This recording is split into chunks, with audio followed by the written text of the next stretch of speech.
This is a science experiment. We're testing the thermal performance and the behavior of a new type of heat pipe, which is this one here. You can see it's got 3 towers sticking out of one pipe, as opposed to the more traditional, just straight heat pipe.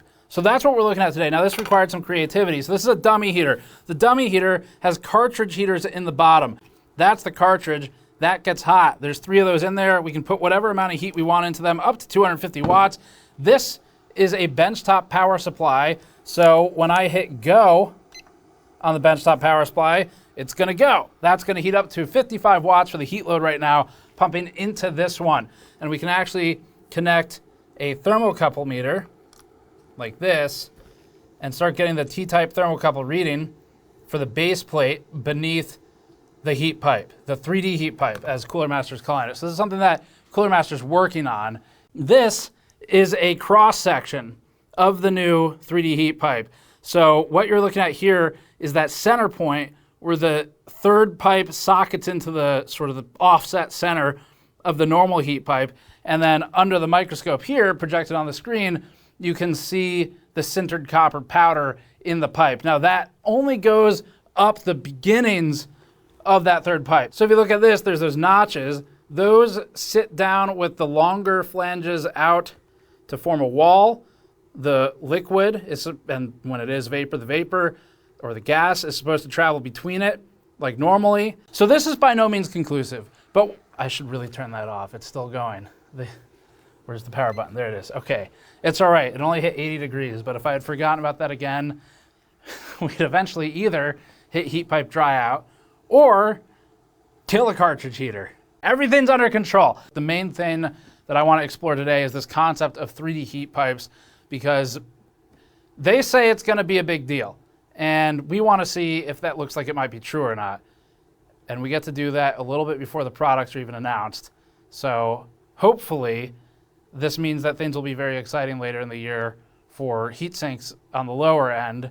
And if not, then it'll be very exciting when we get through this test data. Before that, this video is brought to you by the Thermaltake TR100 Portable Mini ITX case. The TR100 case has a mesh ventilated front panel, heavily perforated side and top panels, and claims to support up to 280mm liquid coolers and large GPUs up to 360mm long and 70mm thick. It even has an optional suitcase with cutouts for the system, a mouse, keyboard, and monitor for transport. The Thermaltake TR100 Mini ITX case targets portable, smaller form factor PC building while maintaining compatibility for relatively large components. Learn more at the link in the description below. But ahead of Computex, basically, this is the preview we get, where we're looking at a Hyper 212 that's got the traditional heat pipes with 4 of them, and then their new cooler, which has this, as they're calling it, 3D heat pipe. The questions I have all relate to whether this is marketing bullshit or not. We're not going to fully know until the product comes out, but we can at least get a good idea now. And Cooler Master must have felt pretty confident about it, because they sent this out and they said, go ahead, try it. All right, so basics. The claims that we're looking at today, I really wanted 2 identical heat sinks that were perfectly like for like. That is what we requested for testing. That is not what we got. So unfortunately, Cooler Master sent 2 different towers. You can see that here. They're different sizes, the fin stacks, a different height, the different thicknesses. This is not like for like. The hope was that I could swap these between one of these dummy heaters and get an instant idea for what the performance is, or even just go mount it to our test bench for coolers. Unfortunately, the difference we want to test, which is the heat pipes, is not isolated here. So that is where the creativity came in for the science experiment. I think Cooler Master probably just wasn't ready for an isolated A/B test. But what they didn't think about is that they gave us all the stuff we need for it, from the standalone heat pipes to the actual completed 3D heat pipe.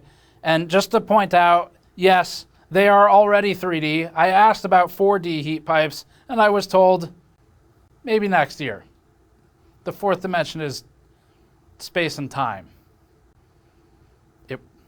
It warps. All right, so to try and isolate as best we can, this is not a perfect test today, but we've got a pretty good plan set out to get the basics. For the thermal camera, we've just colored these black. It's really just that simple for the thermal camera. Now the thermal camera is not great for a lot of things, but they're good for some very specific things. And one of them is just looking at how heat moves. So for getting the actual performance, the numbers we're going to look at are going to be time to heat up.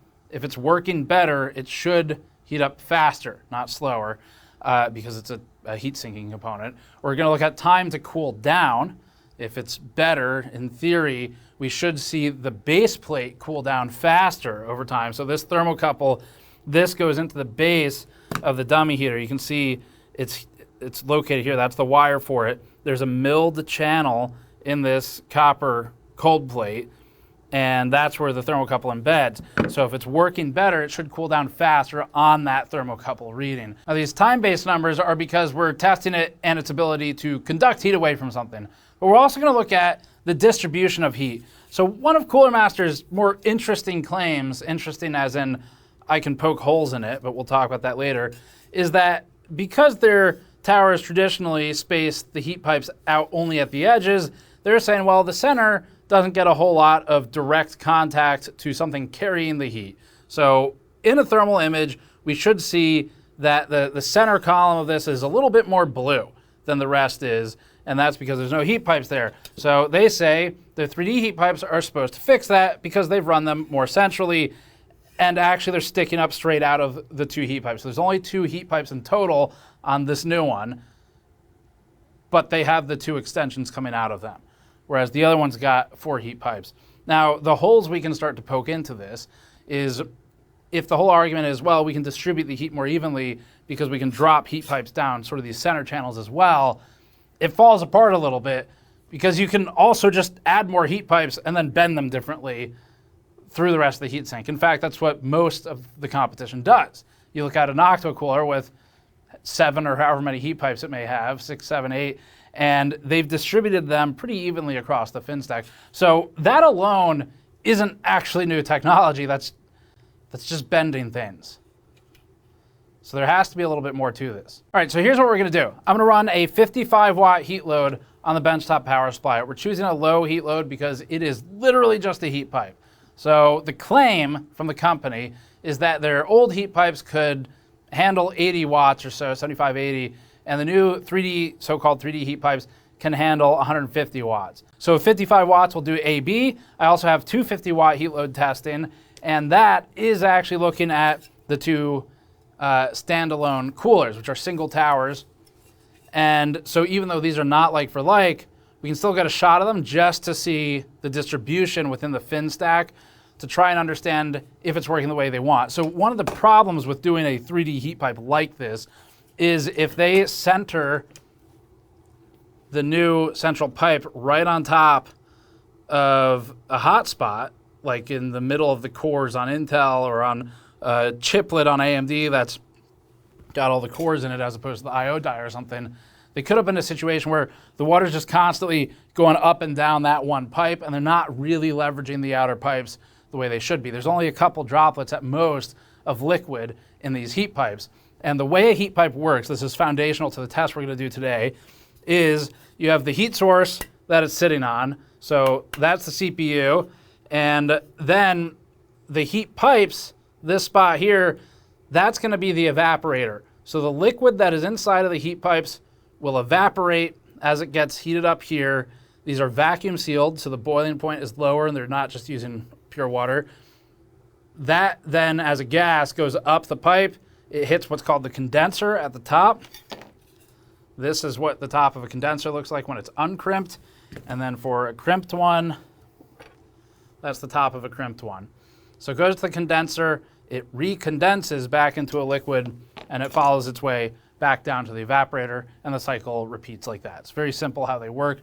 They rely on capillary action for the liquid movement, and then the different types of fill on the walls of the inner walls of the heat pipe. That's what affects how the liquid or the gas moves and how efficiently it moves. So if it's grooved, it might be more advantageous for just liquid, and if it's sintered, it gives it more surface area. It's supposed to help guide it, and that's kind of the theory behind how all these things are built. So that's enough talk about what the theory is. Again, they're planning to show this at least at Computex in the next week or so. We're going to be there too.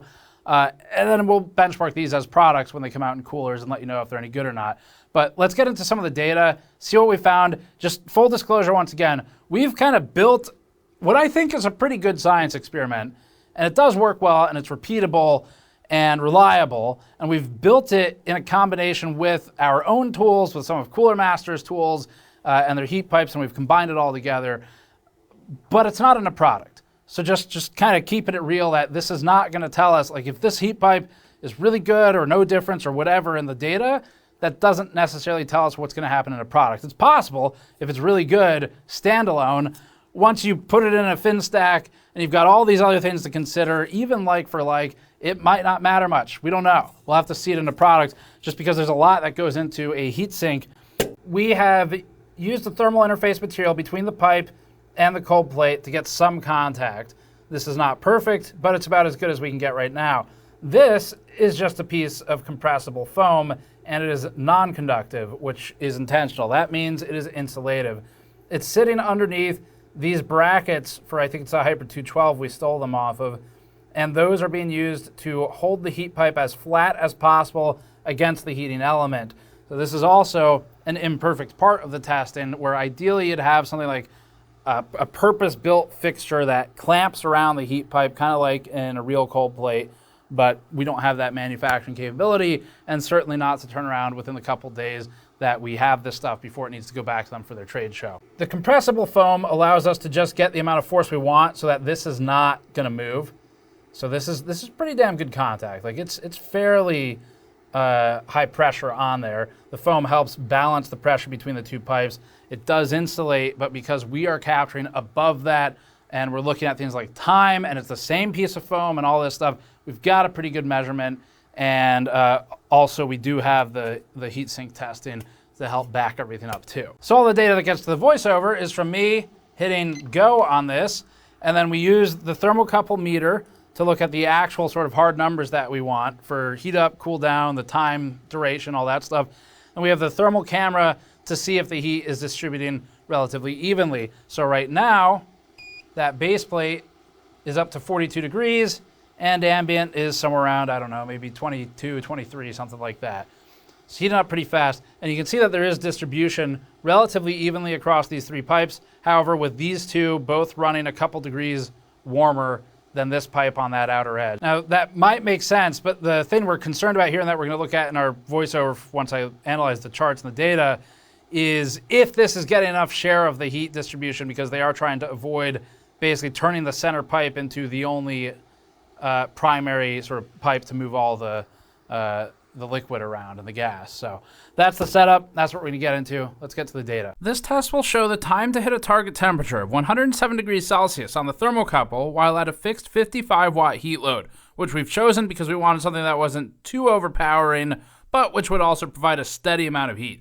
We've carefully centered the heat pipe on the thermocouple. A better heat pipe will itself get hotter than the worst one, meaning that it's a better conductor, while the thermocouple will climb slower. A worse heat pipe would see a faster climb in thermocouple temperature, but a lower heat pipe temperature. Ambient was heavily controlled, and all HVAC was off during this test. Here's the chart. From a starting temperature of 25.5 degrees Celsius, the thermocouple cooled only by the normal heat pipe, hit 107 degrees Celsius in 261 seconds. The load was then toggled off, and we let the whole thing just sit. It was cooled only by the heat pipe in a passive environment with nothing around it and no airflow. The thermocouple hit 60 degrees Celsius, down from 107, in 452 additional seconds, or around the 713 second mark in the total test. It required a total of 3,788 seconds total test time, or 3,527 seconds after hitting 107 degrees Celsius to come back down to our 25.5 degrees Celsius start temperature in the same ambient environment. That's about 59 minutes after we cut the heat load. That's the number to remember. The 3D heat pipe is next. Again, we want a slower ramp to peak and a faster cool down. That would mean it's better, with the heat pipe itself getting hotter faster, and those numbers we'll look at next. The thermocouple under the 3D heat pipe hits 107 degrees Celsius in an additional 24 seconds past what it took the normal heat pipe. So we're seeing it hit that mark at 285 seconds instead of about 261 or so. That's a huge difference. It's a lot longer.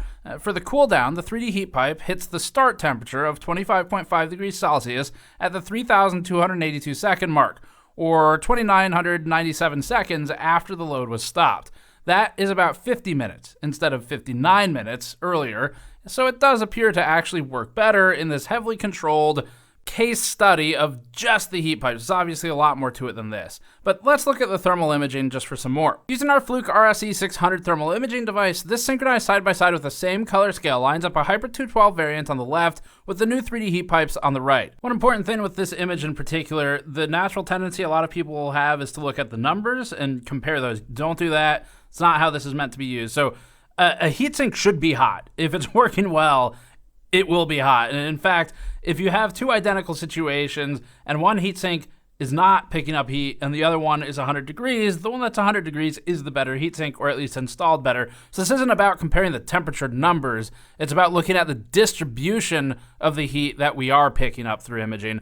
The temperature number comparison, that comes with the benchmarking in the real world once these things come out. Or you could use the thermocouple test we did earlier, which looks at the temperature of the surface rather than the cooling solutions themselves. A real test of performance would rely on the CPU temperature, of course, and we'll get to that when the product is ready, but this helps us study the behavior. These are tested at 250 watts without a fan. The Hyper 212 has a central column. That looks strange at first, but it's because they stamp a hexagon right in the middle that causes the heat to lose its sort of ability to spread evenly. Logos have a cost, apparently. Ignoring that, both coolers manage to distribute heat across all of their heat pipes relatively evenly. The 3D heat pipe solution is the one that's theoretically more susceptible to poor performance if placement is bad, but in this image, we can see relatively even distribution of heat across the 4 pipe stems.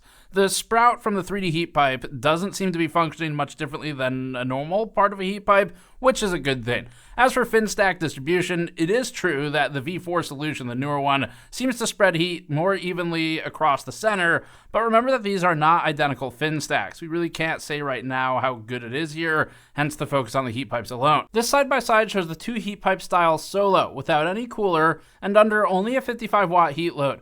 The standard heat pipe gets hotter per individual pipe and also takes longer to cool down, while the 3D heat pipe has more distributed heat across all 3 pipes, reducing any given hotspot significantly while still handling the same overall total power going in through the dummy heater. Standalone and without the heatsink, the IR imaging shows that the central pipe and rightmost pipe take most of it, with the leftmost pipe slightly lower in temperature but still functioning. Now, part of this just has to do with how the water moves. This is something that Cooler Master was talking about a lot, is water movement within the pipes, depending on how spread out they are from that new third stem. Now, in addition to all this, with the testing going on, Cooler Master then sent over white papers written by their engineers. They were written in Chinese and in English, so hopefully all the information is the same between them. But we've read through it, and then they also sent over some of their representatives to try and talk about some of the manufacturing. So we've got pieces of that to mix in here as well. This next section will focus on interpreting the white paper documentation we were provided.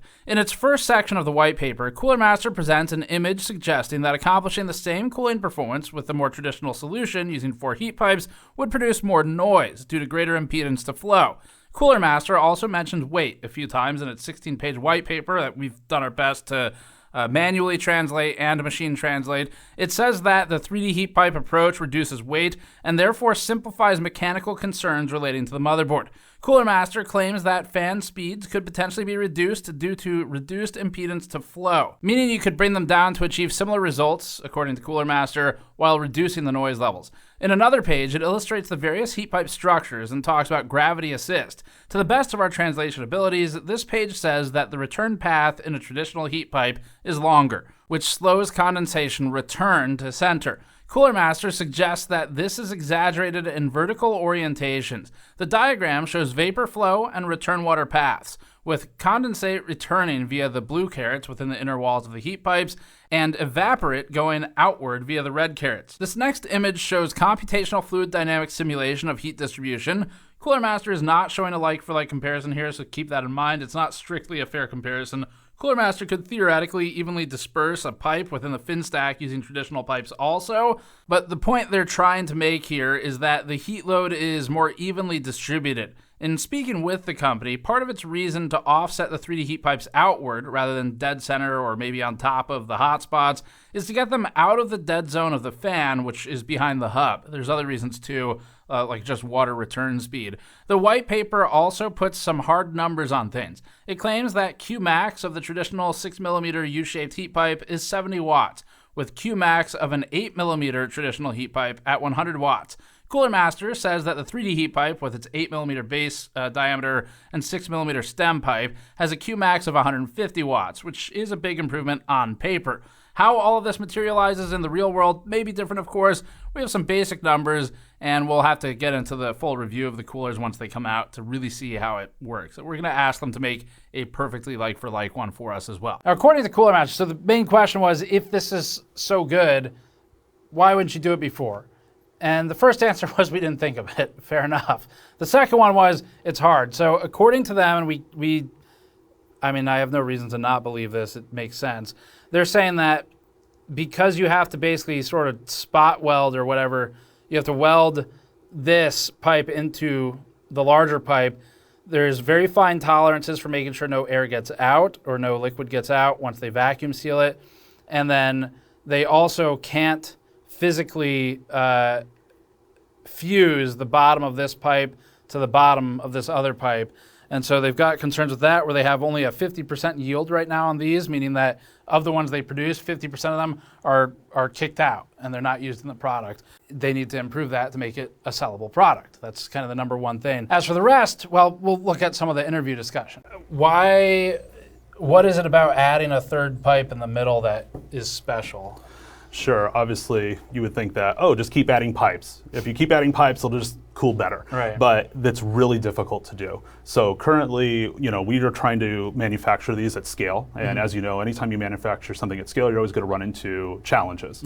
So as it stands today, with normal heat pipes, which we've been making for years and years on end, our success rate, our yield is over 99%. On a normal heat pipe? On a normal heat pipe. Meaning that fewer than 1% would be rejected before the final production. Yep. Yeah, okay. Through QC they get weeded out, and then we just move on. When we started doing the 3D heat pipe, that is when we started realizing, wow, there's some challenging aspects to creating these. As it stands today, about 50% yield, which is significantly lower than just doing a normal heat pipe. Right. A lot of that has to do with the precision involved to create this joint within the 3D heat pipe. So why? I mean, what's the challenge with the yield, getting this down in there? Why is that hard? Sure, so there's actually a few aspects here. One of them is as simple as the hole diameter, making sure that it's consistent with the heat pipe so that they fit snug enough that they can be inserted but not loose, so they're wobbly around.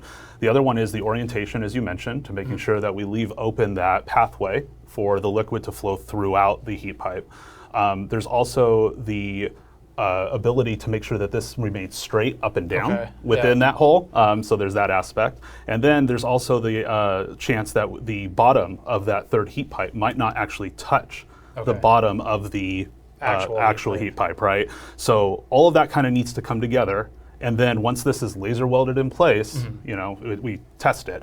So if any of those are off, it doesn't pass. It's a fail. It's a fail, right? So as you can imagine, through just I think I named 4 or 5 different aspects that need to be perfect in order for this to be functional. That's why the yield rate is so challenging. And one of the things that is good to point out on the TV here is you can notice that pass-through that we talked about earlier. You can see it moving from left to right. There's that little opening. That's for the liquid and vapor to pass through to the outside of the heat pipes. And then you can also notice that the base of the vertical heat pipe is actually touching the bottom. So that increases the amount of its ability to dissipate the heat more effectively. Right. Since the vertical heat pipe is the one with the grooves, obviously the path of the liquid and the vapor just goes up and down. Right. So because it's simplistic in that sense, the grooves are adequate. The outer heat pipe has the sintered powder, and that's because it needs a little bit more help to go up and surface down. Area, more surface area, and obviously since it's a bigger, more distance traveled, it needs that help to get around there. Right. Because we have the 2 different sizes, on the outside you'll see that we have the 8mm. That is to help draw the heat away from the middle. Since there's more air on the outside, because since it's a larger volume, it's more likely to pull that heat away.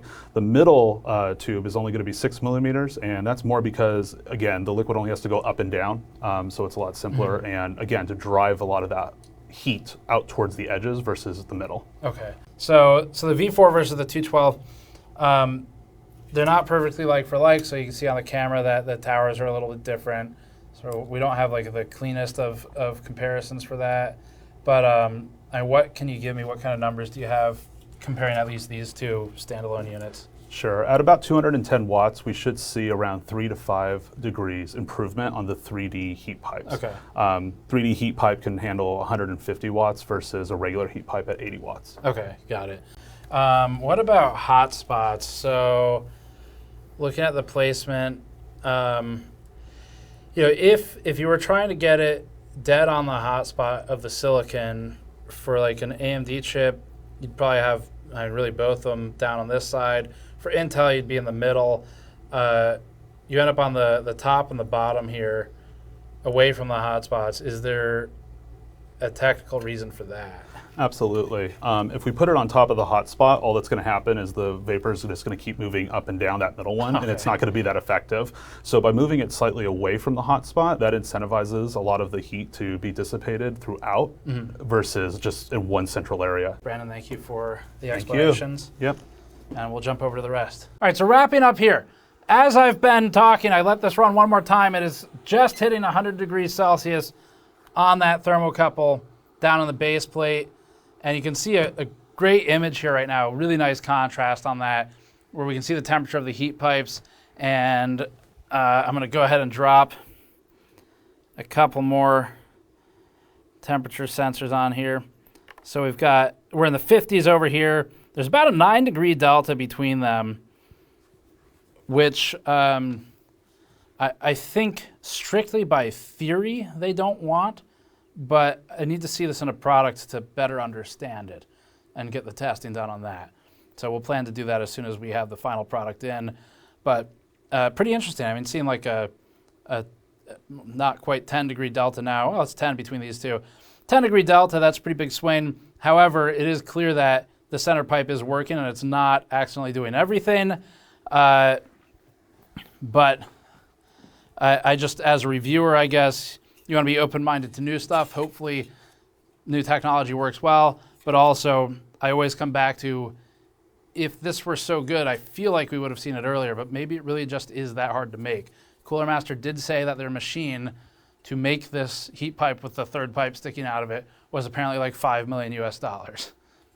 So seems like a pretty good reason if that's actually the case.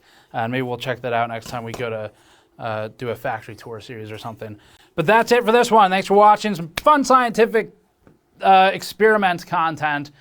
And as for how it impacts the product, we'll have those reviews for you. A lot of fun as always to think through this stuff, play around with cool equipment, lab stuff, and try to build something and figure out the test plan. So that's it. Thanks for watching. Subscribe for more. Check back for our Computex coverage where we fly out to Taipei in Taiwan to check out all the newest stuff coming out and cover it as it's getting announced. That'll be up all next week and probably the week after, so you can subscribe for that stuff. Or go to store.gamersnexus.net to support us directly, like by buying our B-Stock mod mats we've just listed for a discounted price. Thanks for watching. See you all next time.